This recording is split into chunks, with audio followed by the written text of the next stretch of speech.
everybody, Happy New Year's. Haven't made many videos, even though I've bought quite a few guns. A lot of them have needed work, and I haven't really done anything proper, and I didn't get any footage at the range, so it wasn't much to say. And quite honestly, the stuff that I have, there's been much better videos made. I mean, really much better videos. Specifically, Matthias and made CNR, or CN Arsenal, and Forgotten Weapons. For the most part, those two channels. And so things here that interest you, you should probably go check them out, because 4 out of the 5 things I'm going to show you are on those channels. So I sold some guns, traded some guns, and I've changed my focus from trying to collect every single 32 in the world to instead to focus on a country and time period. And so I thought about what I wanted, and I realized I wasn't really interested in German stuff, wasn't really interested in Belgian stuff, and then I kind of went, some of the Spanish stuff and Italian stuff, that interests me, but for the most part, no. South American stuff never really made it here. I have one, but those are hard to get a hold of.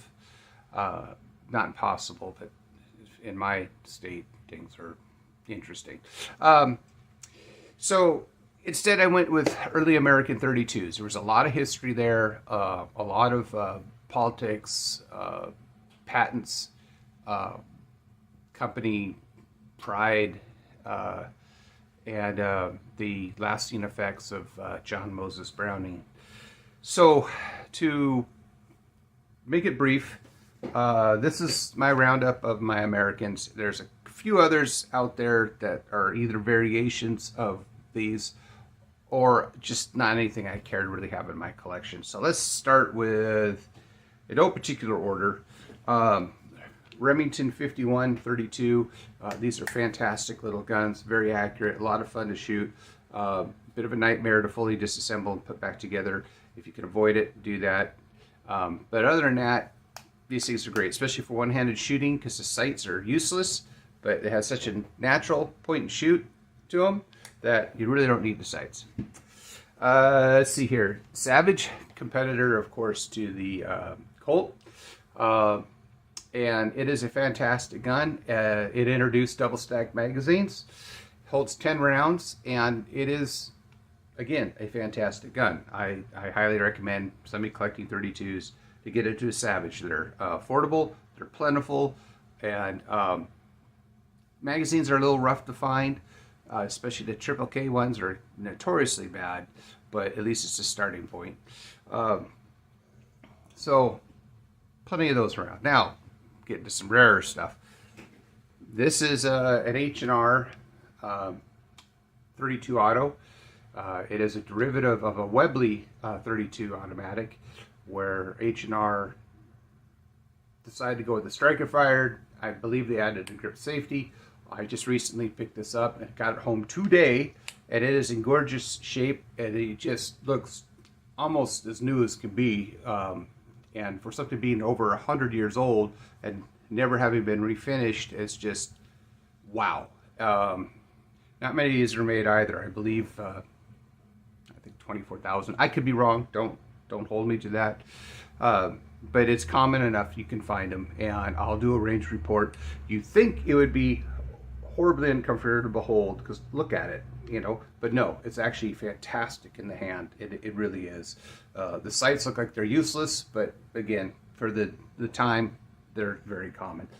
All right, then we got this weird thing. This is a Smith & Wesson 1913 35 caliber. Forgotten Weapons has the best video out there on this. Far better explanation to why this exists than I can do here in a couple minutes. But let's just say, yes, it's a 35 caliber, but it handles 32s just fine. Go watch his videos. There's a lot of interesting history on these, okay? All right. Funky grip safety. Weird safety back here, serrated, kind of like the edge of a dime. You don't feel it when you grip it. Had issues with this one because the magazine's, well, again, over 100 years old. You're going to have issues. Going to get it sorted out. And then last, even though everybody has one, I finally caved. I got one. And this is why all these failed.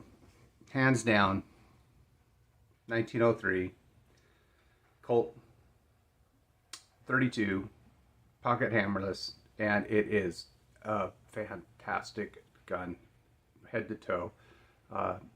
Though there's some features on all these that are cool, there's no debate why this one and those didn't.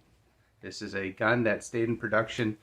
I think it stayed in production till the 60s. I could be wrong. But yeah, this thing is just fantastic. And I got to tell you, I don't know why I was so hesitant to get this. I guess it was because everybody else had one, so it wasn't cool. But it's cool.